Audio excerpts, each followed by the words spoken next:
السلام علیکم ورحمۃ اللہ وبرکاتہ۔ الحمد للہ الذی لم یزل عالما قدیرا سمیعا بصیرا والصلاة والسلام علی من ارسل شاہدا ومبشرا ونذیرا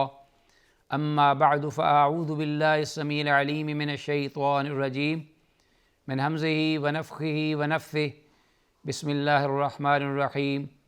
فبشر عباد الذین یستمعون القول فیتبعون احسنہ اولئک الذین ھداھم اللہ واولئک ھم اولو الالباب۔ ناظرین،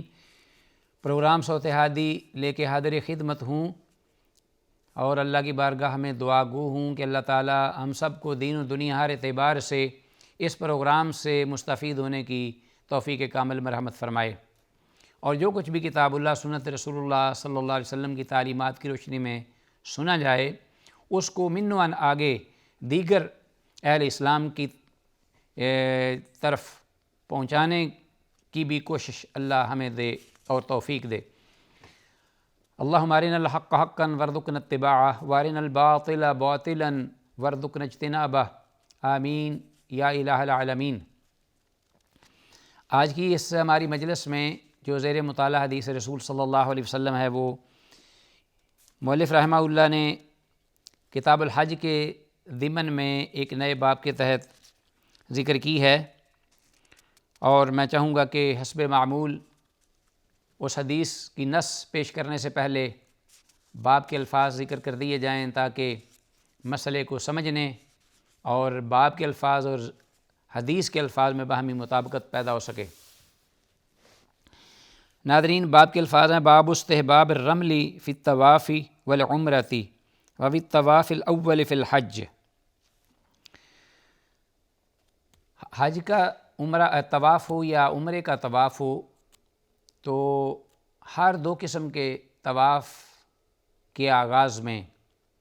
جب آدمی اللہ کے گھر میں مکہ مکرمہ داخل ہو پہنچے تو اس وقت اپنا تلبیہ وہ روک دے جس وقت اس کی نگاہ میں اللہ کا گھر آئے۔ پھر اس کے بعد اس کا سب سے پہلا کام یہ ہے کہ اگر نماز اس کی فرض اس پر ہے، ٹائم ہو چکا ہے یا گزر گیا ہے، نماز اس کی رہتی ہے، تو سب سے پہلے فرض نماز ادا کرے، اگر ہو رہی ہے تو ساتھ مل جائے۔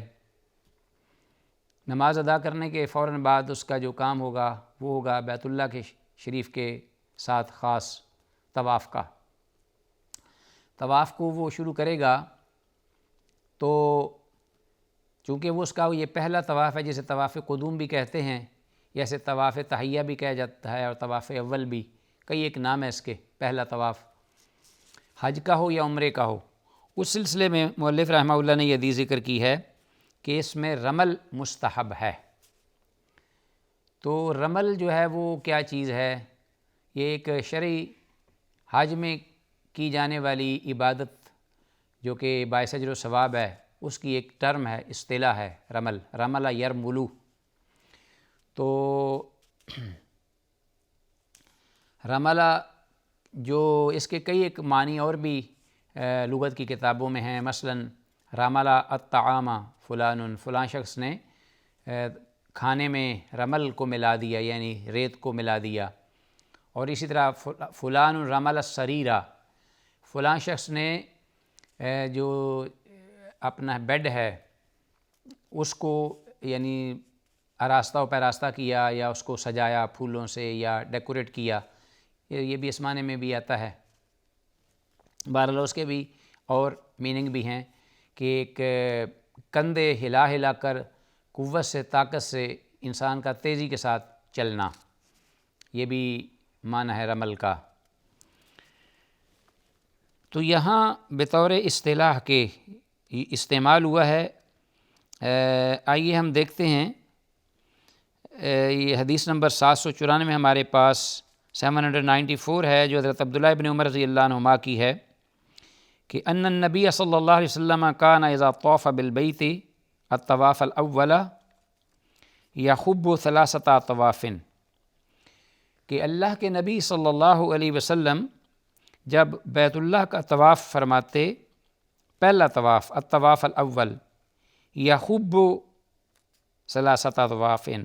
تو پہلے جو 3 طواف کے چکر تھے ان میں آپ تیز دوڑتے. یہ کہ الفاظ خبا یا خبو خببن مشا خببن یعنی تیزی سے چلنا، اور اختبا النباتو کے الفاظ بھی آتے ہیں، یا خبا النباتو کہ انگوری کا ابھرنا اور ظاہر ہونا، پروان چڑھنا جڑی بوٹیوں کا، یہ بھی اس معنی میں بھی آتا ہے. اور یہ بھی آتا ہے کہ خب الفرسو یا اختب الفرسو فی عدوہ، اہل عرب یہ کہتے ہیں کہ گھوڑا جو کہ دشمن کے خلاف لڑائی کے لیے تیار کیا جاتا ہے، اس کو دشمن کے پیچھے جب لگا دیا جائے، وہ بھاگ رہا ہو، تو بھاگتے بھاگتے جو گھوڑا ہے وہ اپنی کبھی اگلی ٹانگیں اوپر اٹھاتا ہے اور کبھی پچھلی ٹانگیں اوپر اٹھاتا ہے. تو یہ بھی اس کا معنی بھی ہے اختب الفرس فی عدوہ، دشمن کے عقب میں گھوڑا جو ہے وہ بھاگا یا دوڑا. تو یہاں الفاظ جو یا معنی ہیں وہ یہی واضح ہو رہے ہیں کہ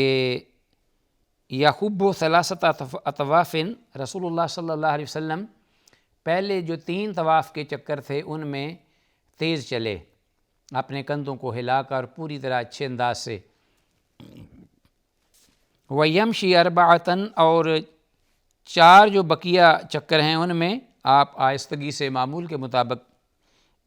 چلے یا اپنے طواف پورا کیا چل کر. وَأَنَّهُ كَانَ يَسْعَى بطن المسیل اذا طاف بین الصفا والمروہ، اور اللہ کے نبی صلی اللہ علیہ وسلم جب بھی سعی کرتے، بطن المسیل، بطن مسیل کی سے مراد یہاں وہ مقام ہے، اس وادی کو کہتے ہیں کہ جہاں جب بارش ہوتی تو وہ نشیبی علاقہ تھا، گہرائی والا، جہاں بارش کا یا سیلاب کا پانی تیزی سے وہاں سے گزرتا نشیبی ہونے کی وجہ سے. تو وہ وادی جو تھی ذرا گہری تھی پہاڑوں کے درمیان، خاص طور پر صفا اور مروہ کے مابین، تو اس لیے اس کو وادی مسیل کہتے ہیں، پانی کے یا سیلاب کے بہنے کی جگہ. اس وقت آپ صلی اللہ علیہ وسلم تیز دنی دوڑتے، اذا طاف بین الصفا والمروہ، جب طواف کرتے صفا اور مروہ کا. تو ناظرین معلوم ہوا کہ جب ایک شخص جو ہے وہ مکہ مکرمہ آتا ہے، عمرے کا اس کا احرام ہو یا حج کا احرام ہو، اور پہلی بار جب وہ اللہ کے گھر پہنچے تو پہلا طواف کرتے ہوئے اس کو جو اپنا ہے طواف، اس میں 3 چکر رمل کرنا ہوگا. تو آگے اس کی دیگر احادیث میں بھی وضاحت آتی ہے کہ کیا طریقہ تھا اور یا کس طرح صحابہ نے کیا اور اس کی علت کیا تھی، وجہ کیا تھی. بہرحال صرف تیز ہی نہیں چلتے بلکہ ان جو چکر تھے رمل کے دوران اس میں اجتباع بھی ہوتا، آگے حدیث میں اس کا ذکر آتا ہے. اس حدیث میں ایک اور بھی ہمیں اس بات کی طرف رہنمائی ملتی ہے کہ جیسا کہ آپ نے یاد ہوگا کہ حضرت عبداللہ بن عباس رضی اللہ عنہما کا یہ موقف تھا کہ حج اور عمرہ کے لیے کافی ہے کہ ایک شخص طواف کر لے، سعی بین الصفا والمروہ جو ہے ضروری نہیں ہے. تو یہ بات چونکہ ان کا اپنا ایک ذاتی رائے تھی جو کہ دیگر صحابہ اکرام اور جو جمہور امت ہے، علماء امت، اس کے یہ بالکل خلاف ہے. تو رسول اللہ صلی اللہ علیہ وسلم کے اپنے عمل اور قول کے بھی، جیسا کہ یہاں اللہ کے رسول صلی اللہ علیہ وسلم نے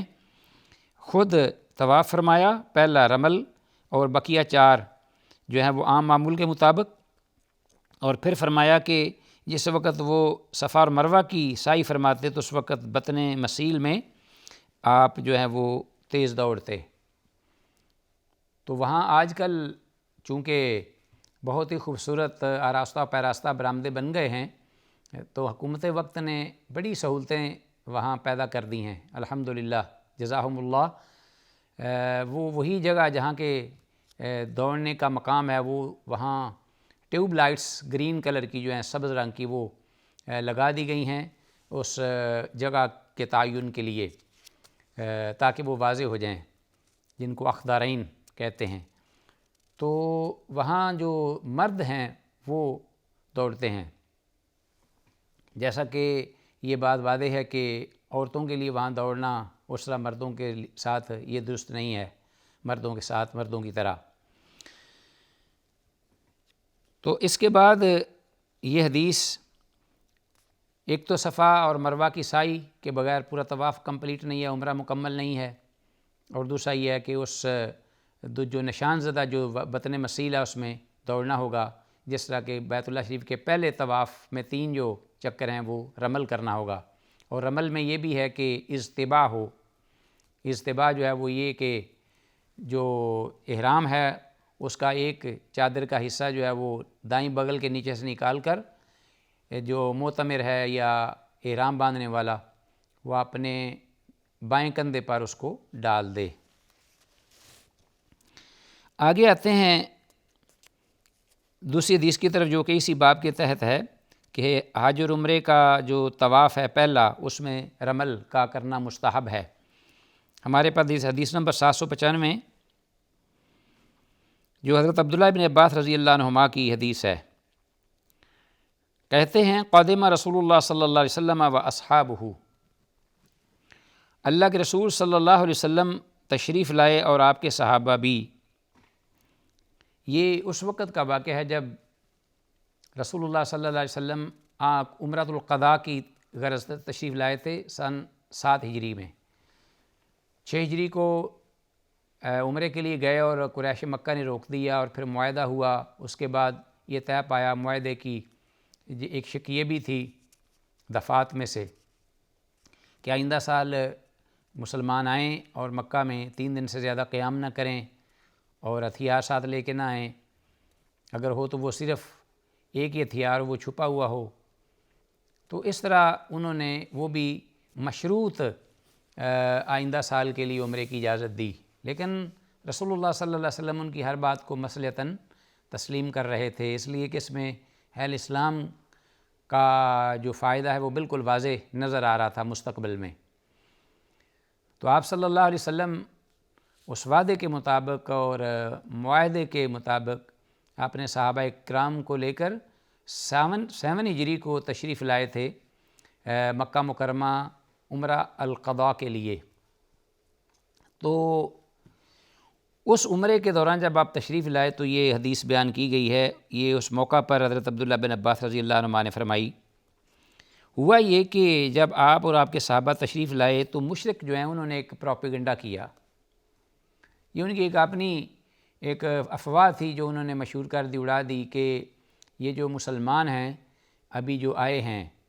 عمرے کے لیے مدینہ سے چل کر مکہ ہمارے پاس،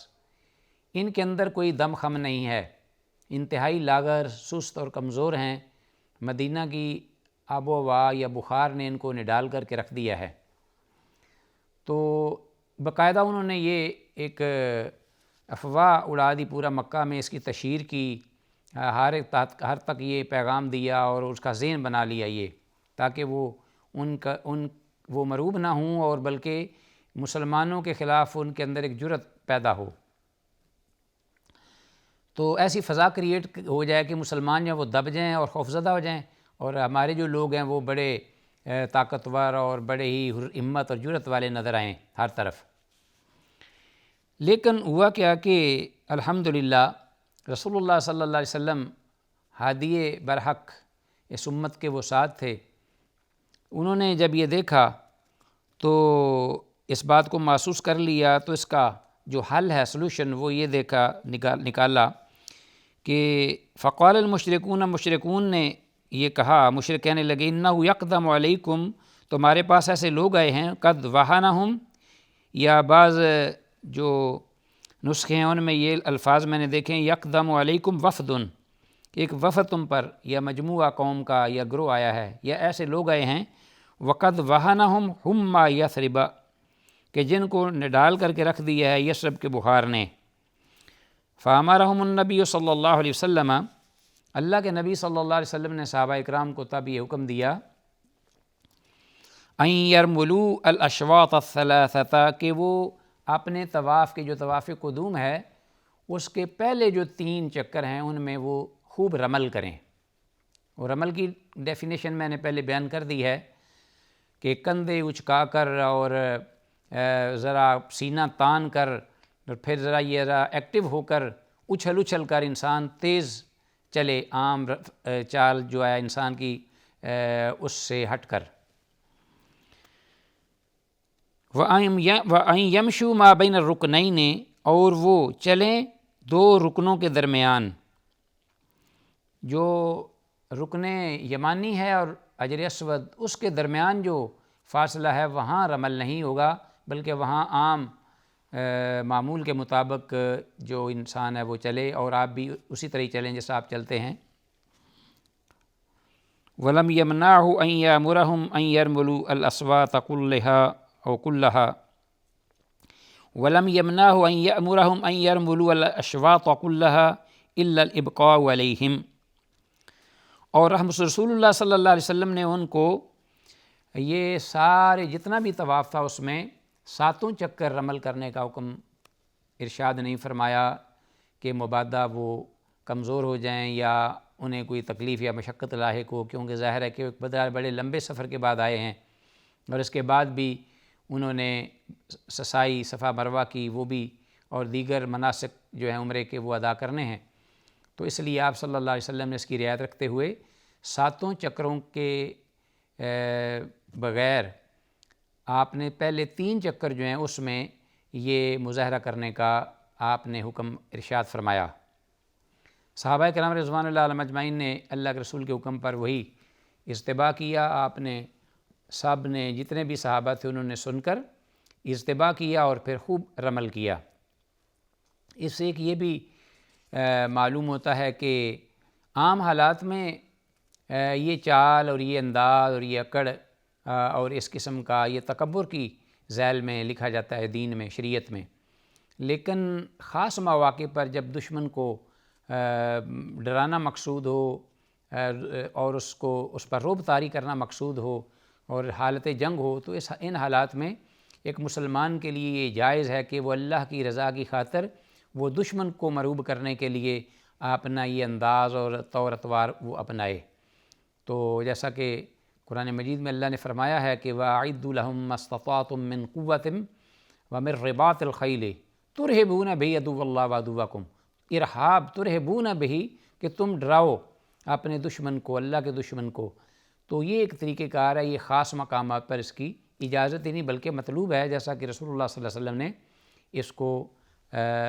حکم دے کر صحابہ کرام رضوان اللہ علیہم اجمعین میں مشروع فرمایا۔ بعض کہتے ہیں کہ چونکہ اب یہ سبب ختم ہو چکا ہے اور دین غالب ہے